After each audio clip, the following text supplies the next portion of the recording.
Okay, this is the Bob Unger podcast, and we are honored and privileged indeed to have with us Brandom Tatum, who, along with Candace Owens, who some of you may know, initiated the Blexit movement, as it's come to be known, to get Black people and white people as well to stop thinking like a bunch of drones and start speaking like individuals.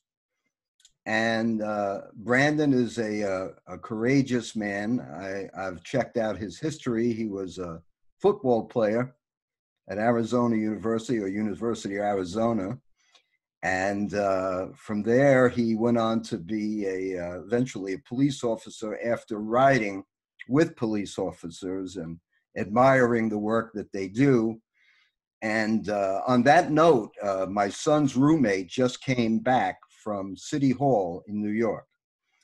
And he told us that these demonstrators are getting into the grills of the police officers after they graffitied all of City Hall.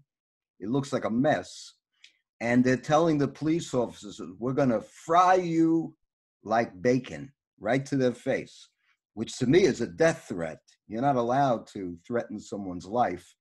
I'm a lawyer, I know that much. Threatening physical harm is a crime. What is your reaction to that? Well, first of all, Bob, I want to say thank you for having me on your podcast. I'm honored to be invited here, to be able to have a voice and to say some of the things that I'm about to say. Hopefully people can hang. So let me get straight to it. I think it's absolutely asinine, disrespectful. It is a problematic thing when you see young people standing in the face of American heroes and yelling at them for what? What are they yelling about? How is it that some of these individuals or these police officers in New York have anything to do with the problems that they're exercising? And I thought that we were supposed to treat individuals as individuals. We're supposed to treat them with respect and not group think or paint everybody with a broad brush. What happened to that sentiment? Is it okay that we paint every Black person with a broad brush because of what one Black person did? We shouldn't do that to the police officers as well. So I think that these people are out of control. They should be ashamed of themselves for trying to spray paint and damage property and then abuse the police verbally.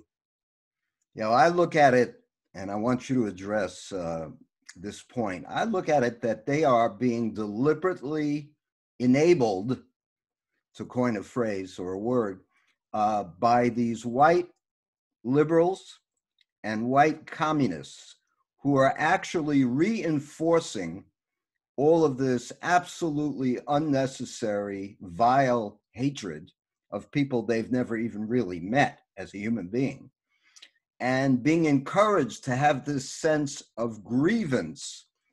And to take you back a little bit, was there any point where you used to think like that, or did you never think like that?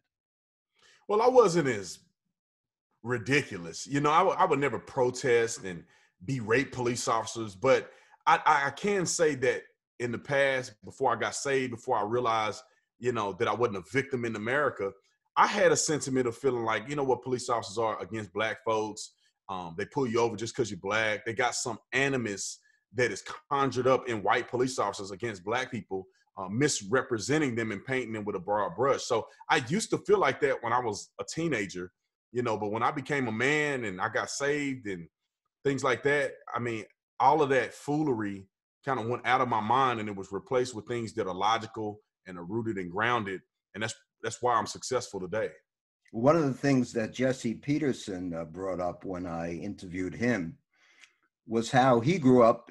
He's obviously older than you, and he grew up in the segregated Jim Crow South. And yet he, who you might say was somewhat justified in having antagonism, he said he had no hatred whatsoever, and his friends had no hatred whatsoever. And yet today, these young punks, and that's what I'll call them, punks, they walk around with every advantage in the world, including the football players who are making 10, 15, 20 million and more a year. and therefore claiming that for some reason they're oppressed. I know a lot of people who like to be oppressed in that manner. So what say you on that note? Well, if making millions of dollars to play a game that you love is oppression, then sign me up for the oppression Olympics, man, because I think it's crazy that we have become such an entitled nation. And not everybody, but we have people in our society that are completely entitled.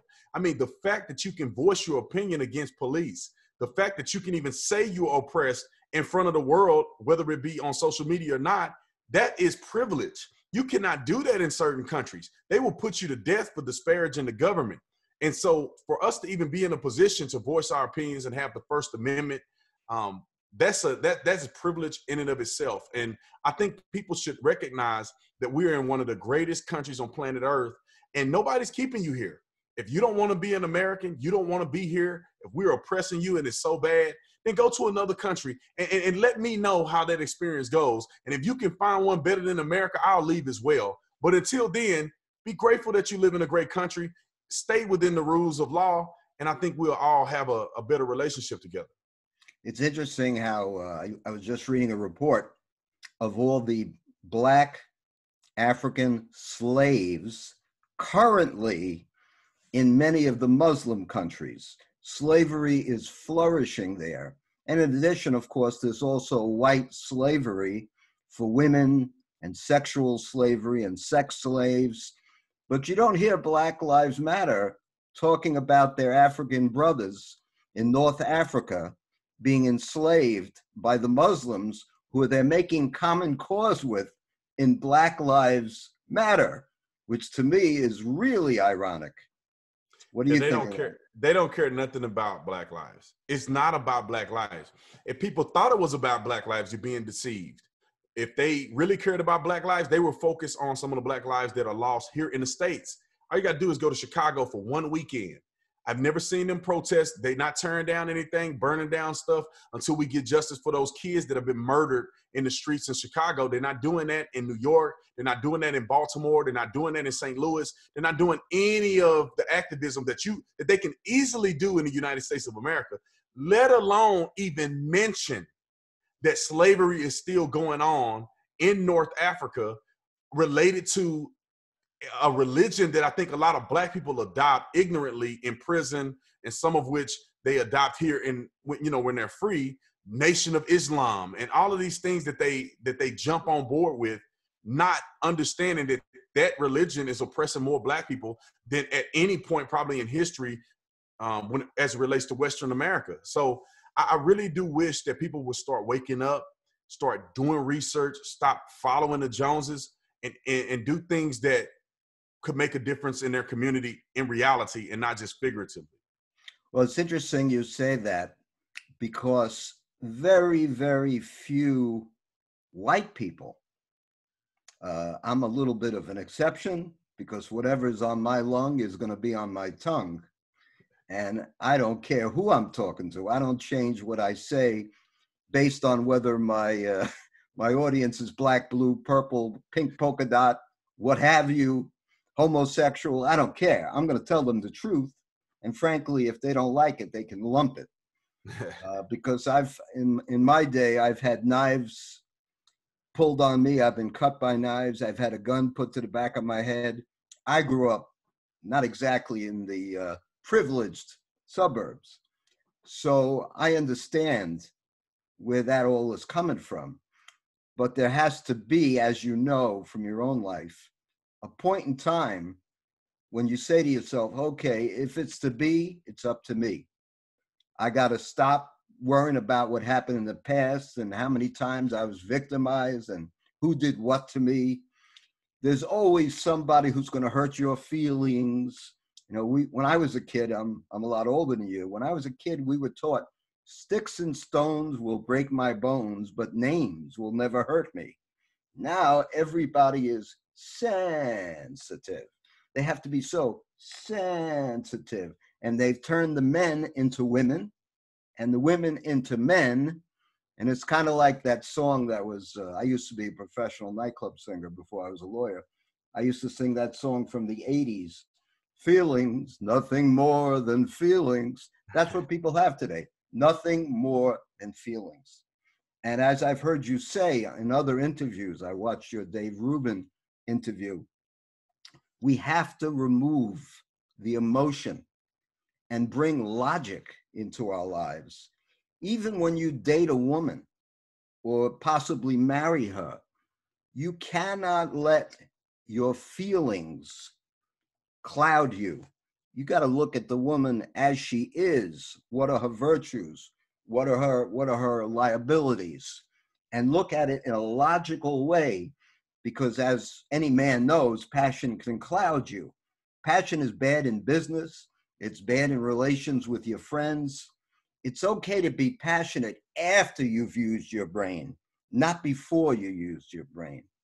So maybe you could address that a little bit. No, I agree 1,000%. I mean, any rational person have to understand that you got to be a thinker. You have to use logic, because there are some stagnant things in life that do not change, and that's facts.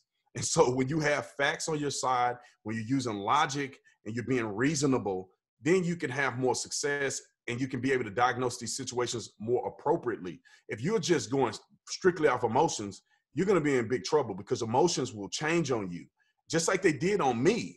You know, when I was growing up, I had this emotional feeling about white people and police, and that will change at some point when you get enough knowledge about what the truth is. I remember when I first thought about it and I found out, when you talk about police brutality, I heard Larry Elder on Dave Rubin's show talk about police brutality, and he just obliterated Dave Rubin's argument with facts. When you look at it and say in 2019, there was only 9 African Americans who were shot unarmed, and anybody with a brainstem knows just because you're unarmed don't mean you're not a deadly threat.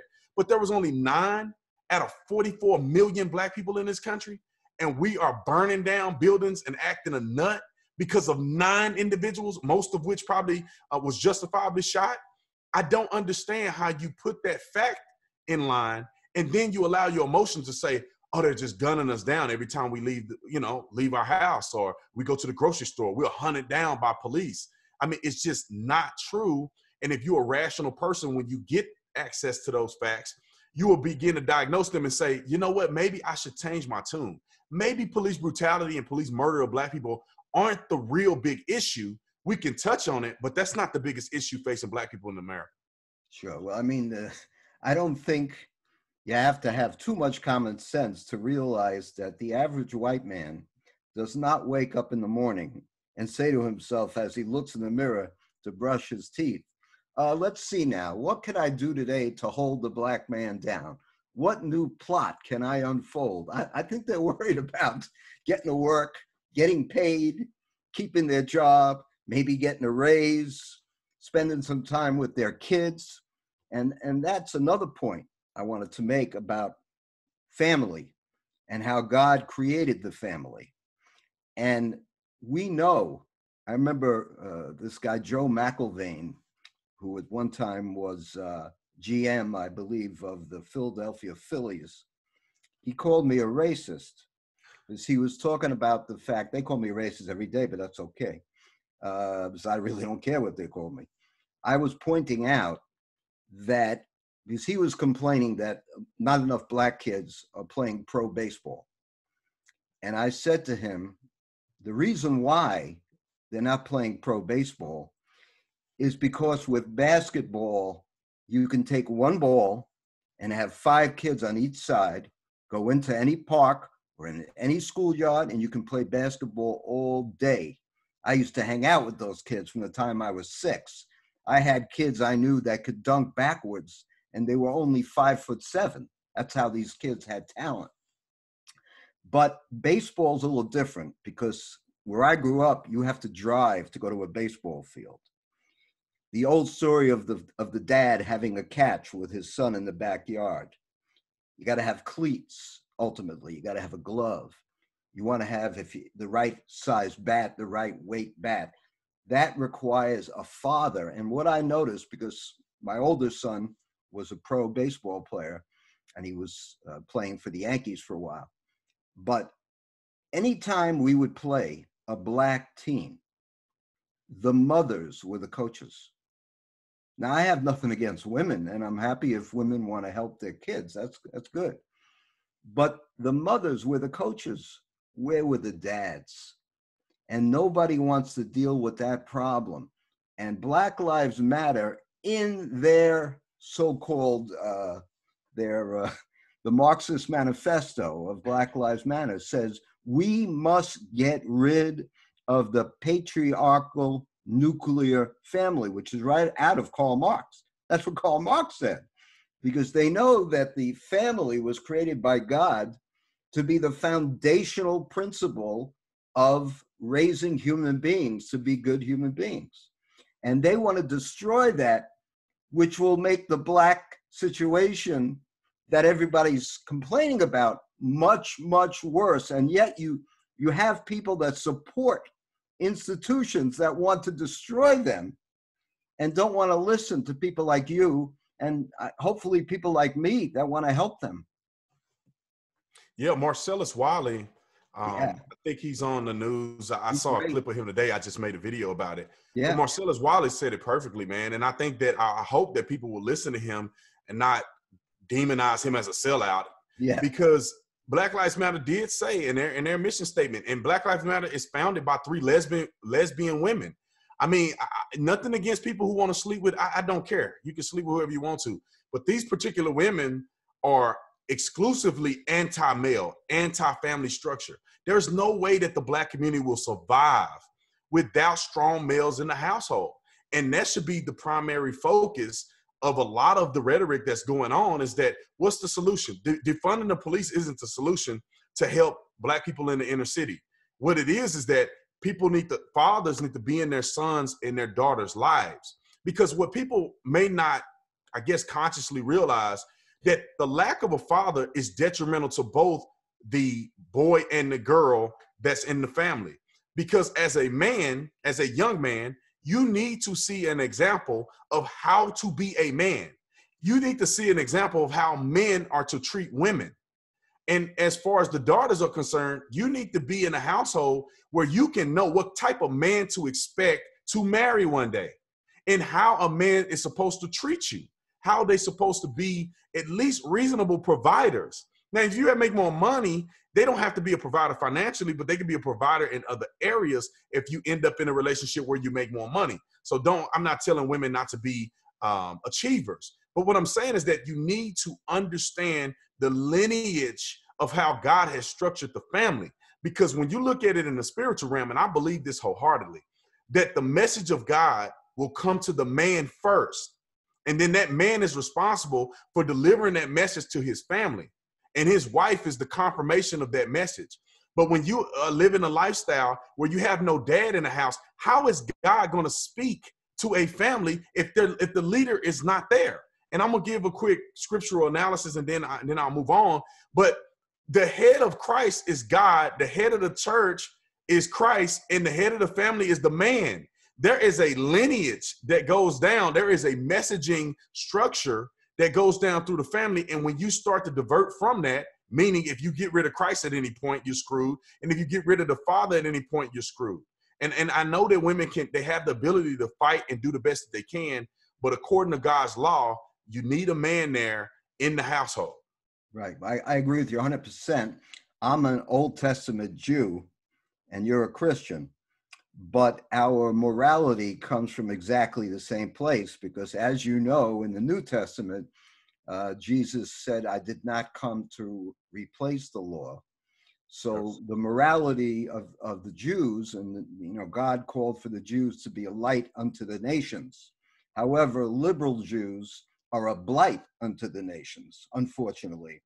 And I stand up and I hear Jews talking in a way that is absolutely antithetical to what the Torah or the Old Testament to a Christian is. And yet they call themselves Jews. And I call them, as I told Jesse, Ginos, Jew in name only, just like a rhino, Republican in name only.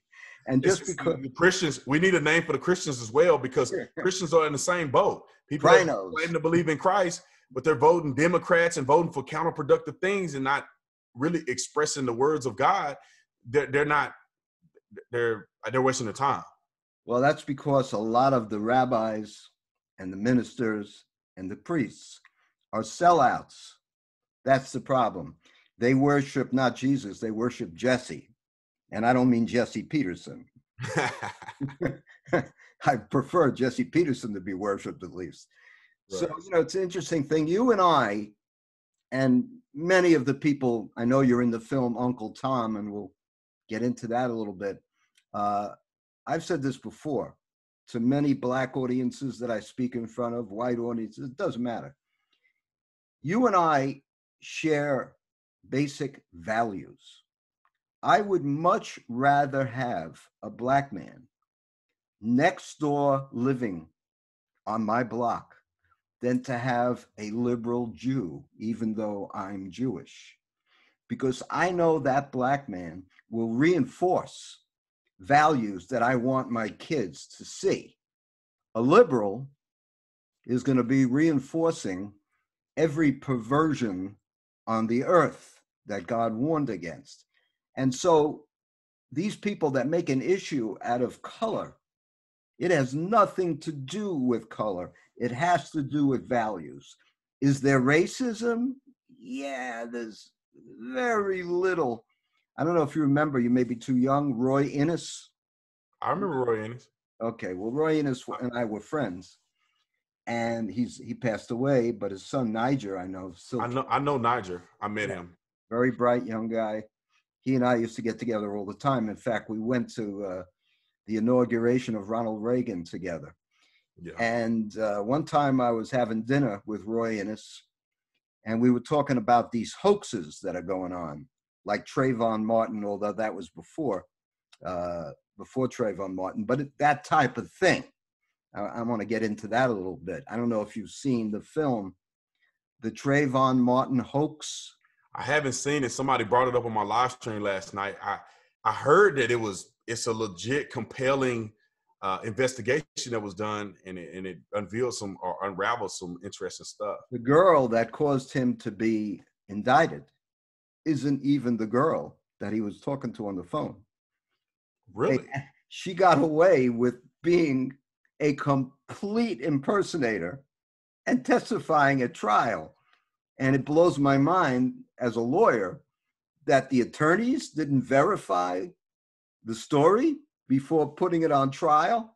I mean, this is going on all the time. And anytime I see this lawyer, Benjamin Crump, Oh, yeah.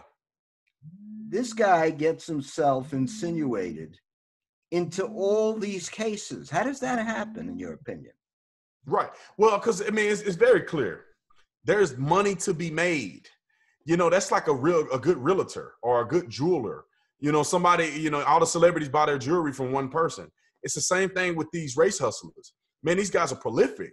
I mean, you see Benjamin Crump and everything, because you know what he's doing? He's going to mess around and give people a payout. He's going to get them a civil rights claim, and they're going to pay in tunes of hundreds of millions of dollars that they get paid out. And he take, 40%? It is a game. It is a hustle. That's why you see Jesse Jackson. You see Al Sharpton. You see Crump. There's a new guy that I reached out to, and I said, look, let's have a debate. He refused to debate me. I understand why, because he's representing the family, and I guess he don't want to debate about the family of Ahmaud Arbery and the rest of the people. His name is Lee Merritt. So individuals like that are continuing to go down the path of making money off the victimization of Black people. And that's why you see the same actors. I'm sure there's other Black lawyers or civil rights attorneys that can represent these families, but it's money to be made. So they use the same ones. They got the same approach. They got name recognition, and they're going to get you paid out. They're not going to do no justice for your family, because they were working with Trayvon Martin, and Zimmerman got off, and all these other people have gotten off. These police officers, Pantaleo in New York, they get off, which I think in some cases are justifiable acquittals, or even not even bringing it to grand jury. But what does these lawyers do for you? Nothing. They get you a little money on the side, but they don't get you justice. Yeah, well, in the Eric Garner case, the guy who I Can't Breathe, in Staten Island, I was interviewed on that case in terms of the law, and it's not as simple as people think. A police officer has to use common sense, which these days is very uncommon. Yeah. But in that case, if I had been the police officer, I would never have gotten into a confrontation with a guy who was not a violent threat to people. He was scamming cigarettes on the side, and I understand probably the commanding officer told that cop to stop it because store owners were complaining that he was, black marketing cigarettes and all that.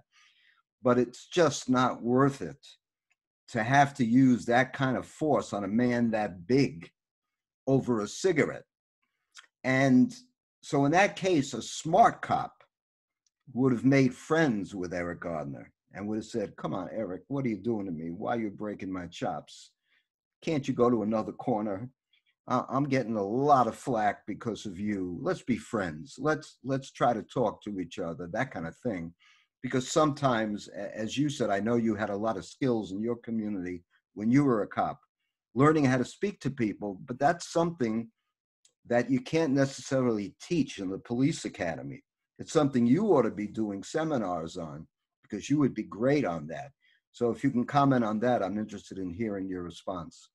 Yeah, I mean, it's hard to know exactly what the circumstances was with Eric Garner because, I mean, he's been arrested, I think, 46 times before that one. Yeah. And so I'm not sure if they tried to make nice with him, and talk to him before and was buddy with him and say, hey, bro, you can't do this. And then what do you know? He's back in a corner doing things he shouldn't have done.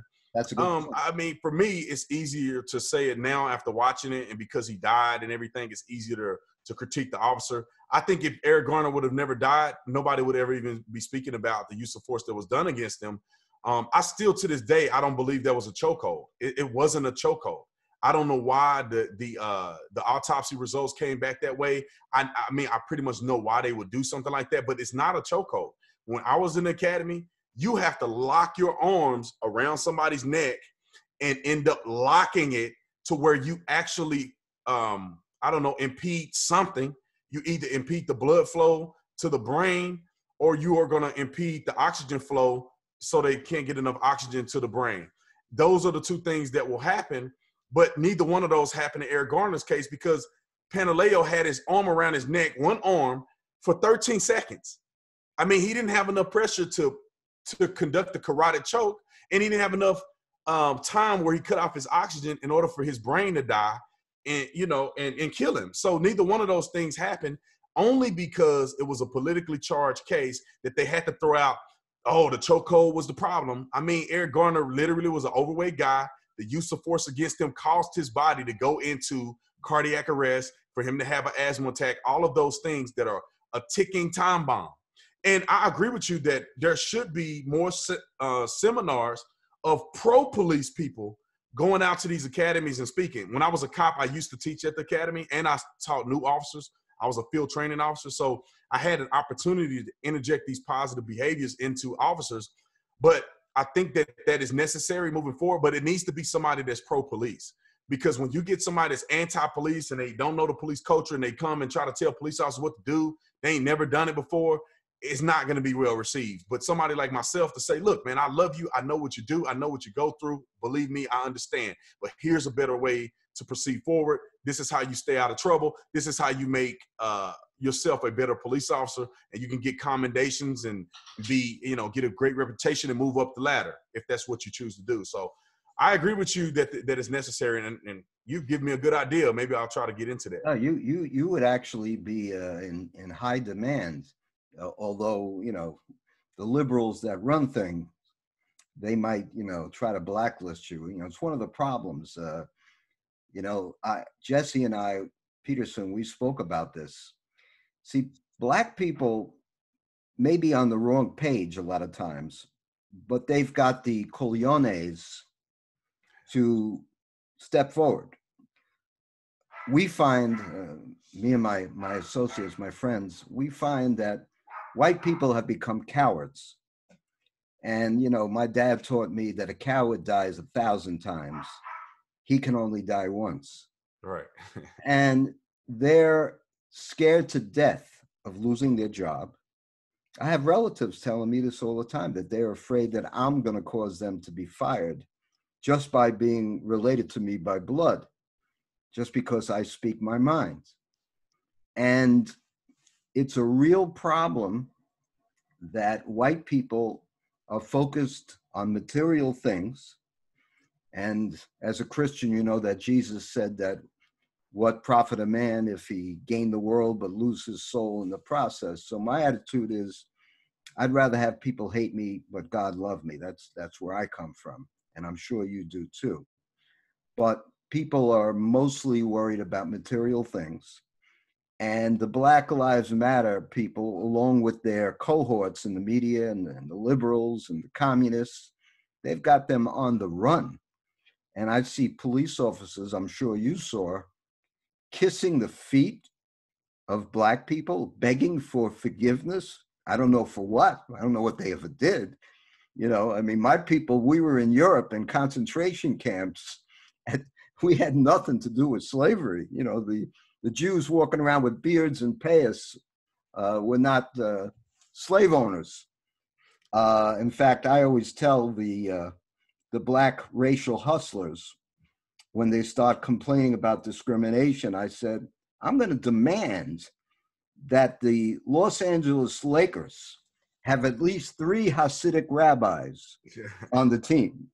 We'll have Chaimi Lipschitz and Abraham Goldstein, and it doesn't matter if they can't jump. It doesn't matter if they can't dunk. They got to be on the team. And this is what they're demanding in many other ways. Like I'm a graduate of the Bronx High School of Science, which when I went there back in the 60s, that was the smartest collection of Jews I've ever seen in one building. I mean, that was something else. I was the biggest dummy in the school. I was lucky to be there. And now they're demanding that they shouldn't have to take the test. Now, there's a great book called The Crimes of the Educators, written by my friend Alex Newman. And it documents how the public schools are deliberately dumbing down the population because these young Black kids are not being taught how to read properly. So if you really care that Black Lives Matter, wouldn't you teach them how to read and write properly and express themselves properly? And don't call somebody a racist if they correct the grammar of a Black child like they did to my friend when he corrected the English grammar of one of his students, and the principal pulled him into the office and said, that was a racist act. He said, what are you talking about, a racist act? I just was correcting his English. I want him to be able to speak properly. No, you can't do that. Ebonics is legitimate. This is what you're dealing with. Yeah, I mean, these people are crazy. I mean, they've gone off the rocker, man, because they have just enabled African Americans to not succeed. You know, you should speak proper English. Everybody with a brainstem understands that when you speak proper English and you're an articulate person, then you get further in life, because there's certain jobs and certain opportunities that you just won't get if you cannot speak proper English. Unless you work for yourself or something like that, then that's different. But most of us in society are not working for ourselves at some point. You know, you got to start somewhere.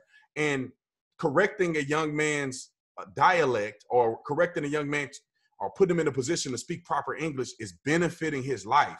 Not banning tests that will measure whether or not you're appropriate for a certain school or educational proficiency. That's not racist. That's preparing you to be able to go to the next level. Here's the thing that I wish that they would focus on instead of focusing on the end result. Instead of giving affirmative action or lowering the expectation of SAT scores for African Americans, how about they infuse better educational facilities so that Black people on average have better SAT scores? Make them more competitive. Don't dumb down or lower the bar, because you know what happens when they lower the bar. You get into these university and colleges and you are not prepared. So you get in and you drop out, and you've just wasted money, time, and energy, and you could have given a scholarship to somebody who was better prepared.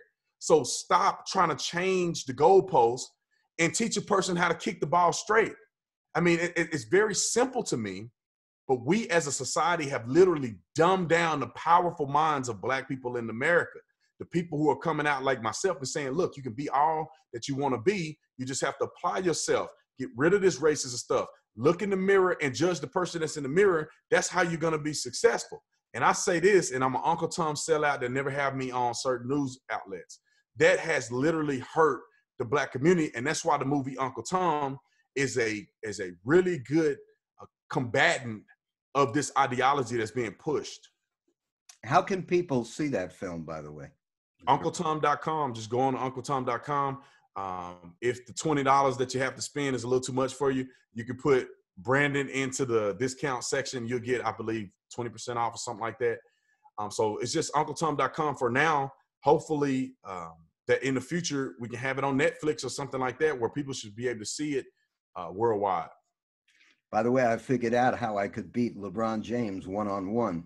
Make the basket only a foot off the ground. Well, then you have to probably shoot him in the kneecap or something because he's still a tremendous athlete. Lower the standards, and right. everybody becomes Will Chamberlain. Well, yeah, I'll say this. You may not be able to beat LeBron, but you have a better chance of winning against LeBron. That's right. Too bad he's running around saying that white people and cops are hunting down blacks like animals in this. I mean, this kind of.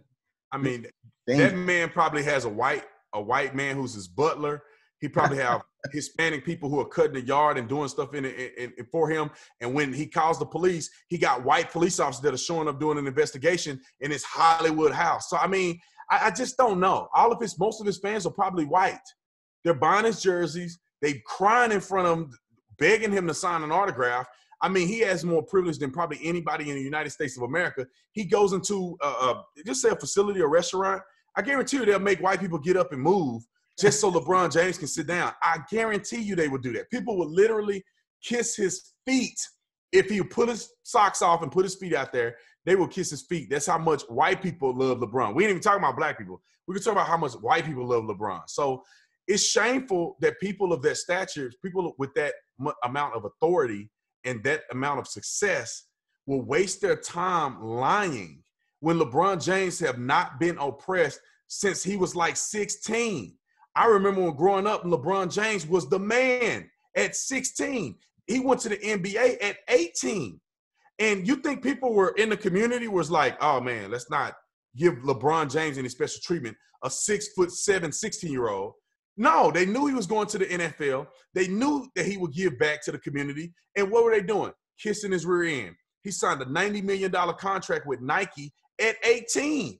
I mean, most millionaires in this country, they don't inherit the millions. They have to work their way up and they get millions. All of the millionaires that I know work their way up, and in their 30s and 40s, they found a way to produce something that can make them a lot of money. Now, LeBron James did it at 18. It's rare that you become a millionaire independently at 18. So, I mean, people just have to do a little homework, man. This is all BS. Yeah. Well, I was going to ask you, and we're going to wind down the show, and I really appreciate you doing me the honor of being on the program, and I appreciate you very, very much, really, sincerely. I want to address a couple of questions I had, and this is just thinking out loud type of thing, and I don't know the answers. Sometimes they say a lawyer should never ask a question if he doesn't know the answer. Well, on this one, I don't know the answer. When I watched the George Floyd scenario, and I understand that you are guilty until proven innocent. And I understand that sometimes you can watch a video and it may not be as clear as you think it is. You may be missing a part of the video. Well, I noticed a few things and I can't explain it, and they're hot topics, so I just want to see your reaction.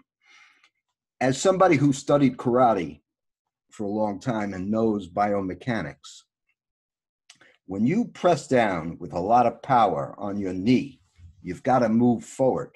Your momentum's got to carry you with your weight forward. Otherwise, you could never choke a man to death, especially a big, strong man who's on drugs. And sometimes on those drugs, they can be even stronger than they are naturally. And when you do that with that left knee, automatically your foot in the back has to come up because it's a fulcrum, like a gate. That's what a knee is. A knee gives you leg flexibility. I'm watching that video, and that foot in the back is anchored to the ground while the left knee is on the, looks like back of the neck area. That's one thing that bothers me. The other thing that bothers me is nobody talks about the fact that one of the other police officers is someone who actually thinks of himself as black. He looks like he's a mulatto of some kind, but he definitely would be thought of as African American, and he was right there. The other thing that bothers me a lot is I've seen the photos, and this is really confusing. You may know what I'm talking about. I'm looking at the picture from that video of that man, Chauvin, and I'm looking at his custody, his mugshots, and that does not look like the same guy because he has balding in the video in the front. When a man is going through male pattern balding, he loses the hair in the front. And in the mugshot, he's got hair again.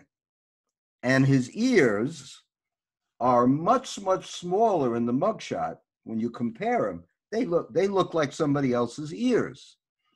And I also noticed that it seems that the Floyd casket was not open. And I've been to a number of Christian funerals, as well as funerals for Black people, Hispanic people. And generally, Black Christians have open coffins, as do most white Christians. And I'm saying to myself, something bothers me about that. And I don't know if you've noticed any of these things or you have any comments, but I'm just curious to hear your take. Yeah, I mean, as far as it not being the same person and maybe some I don't want to say deep state or false flag type stuff, I haven't even gone down that rabbit hole yet, but I think it's invaluable that people ask these questions because stuff is never what it appears. The biggest problem that's going to come out of this case, man, and I have been guilty of saying this, is going really high up on the threshold of that officer being such a malicious devil. And I do think it appears that he's a devil. It appears that knee caused the death of George Floyd. But I think people need to realize that there could be a possibility that none of what Chauvin did caused the death of George Floyd. And some people aren't prepared for that because when you look at the knee maneuver, that's actually trained on Minneapolis Police Department. And Chauvin was certified to use that maneuver as a less lethal use of force. And so according to the Minneapolis Police Department training manual, he was doing what he was supposed to do according to the police manual and use of force policy. So technically Chauvin didn't violate the policy. Then they talk about rendering aid. Now, I think that he had an obligation to render aid. He never did as far as what I saw. I think that was wrong. There is no excuse for it. Now, the other officers were rookies. At least the two that were kneeling, the one that was standing up wasn't. But one of the officers who were kneeling, they were rookies. They had just barely been on the job. Chauvin was actually one of their FTOs, which is the field training officer that tells you what to do. Supposedly, one of the police officers, who was the white guy, not the one who was black, but the white guy, he was, I think, maybe three days on the job. He had suggested to Chauvin, hey, do we need to roll him over? He was afraid of what we call excited delirium. And if you want me to, I can get into the excited delirium. I'm pretty sure you heard of it before. But he was afraid of that, but Chauvin told him no. Now, as a rookie officer, you are going off the lead police officer's direction, acting in good faith. Also, that same police officer that was at the feet of George Floyd actually attempted to resuscitate him and did CPR in the ambulance. So for them to arrest that guy in conjunction with what Chauvin did, and for them to come out and act like Chauvin may not get off because he was acting in good faith, and that they may say he was acting in good faith, and that George Floyd suffered from deadly, I guess, portions of methamphetamine and fentanyl at the time of his death, brother, these cops could get off. But people have just ramped up the messaging so high that they've made these officers guilty without even considering facts and reasonableness. And I think it's going to be a very sad moment. But excited delirium, I said in the very first video I made, I said that it could be possibly excited delirium that caused the death of George Floyd. and the police officer may have had nothing to do with it. Did But you ever, the not rendering aid, I still, no matter what, I still have a problem with. did you ever consider that the prosecutor, who is in my opinion, a communist and heavily involved with communists in Minneapolis, you ever think that maybe he overcharged the police officer purposely so that he won't be able to get a conviction and therefore set off major riots? And that's really what they're going for? Did that thought ever cross your mind? It crossed my mind. It crossed my mind on every case, major case, when I see some charging. But it appears to be, if I read the statute correctly, it appears to be that the charges that are levied against Chauvin seems to be appropriate charges based on what people can obviously observe in that video. Without him rendering aid, it appeared that he had malice in his conduction of the use of force that led to somebody's death. All of that makes sense. But I think they were going off of the mob when they arrested the other officers that they have no chance of convicting. I would almost argue and put my reputation on the line. They have zero chance of convicting these other officers, especially the Asian officer. And I believe the officer is Asian. He looks Asian. Yeah. The officer that was standing, he has no responsibility. He doesn't even have any ability to assess whether or not George Floyd is under distress or not. He's not even on his body. He's not touching him. That's not his responsibility. He's doing crowd control. And for them to charge him is a miscarriage of justice. And for them to charge the two other officers that are at George Floyd's legs, and you're going to charge them with the murder of George Floyd, I mean, you're asking to get an acquittal of at least 3 out of the 4 officers. And to me, that's the reason why they didn't charge the other officers initially. They only did it because of the rioting and protesting and national coverage. Other than that, they would have never charged those officers. Any prosecutory body would have said, no, we're not indicting these officers. We don't have enough to actually convict them. And I think this is going to be another headache like Zimmerman and Trayvon Martin was. I knew right up front that they were not going to get a conviction in that case against Trayvon Martin. And I believe they overcharged. They did have lesser included charges that they could have fallen back on, but man, they didn't have really no sustainable evidence that can prove anything that they had forced their hand on. What blew my mind in the Zimmerman case was the prosecutors and Obama and the rest of the racial racketeers were trying to make the American public think that Zimmerman was like a white Jew or something with that name, Zimmerman. Then when at the trial, I see his mother, who is as black as could be. His mother is a black woman. He ain't no racist. His father is a white man. And when they said that Trayvon was this nice, graduating, they showed him with his cap and gown. He was just a nice boy. They didn't tell you that he had been committing all kinds of burglaries in the southern part of Florida. His mother was exasperated and sent him up north in Sanford to hopefully hope his father could kick his butt. Obviously, he didn't. And when Trayvon bought the Skittles with the cough medicine at 7-Eleven, it wasn't for eating candy. It was for the sugar in a street drug called lean. And of course, nobody ever talks about that. All you saw is not the thug pictures of Trayvon, which I saw many of, with gold teeth and the whole look. And if any of you people out there don't like me using the word thug, it's too bad. Yeah. I mean, that's what he presented himself as, in my personal opinion. And I was one of the only people that spoke about the lean, because I grew up in a community that I knew people who made lean. I cannot confirm or deny if I tried lean before in my life, but I know how lean is made.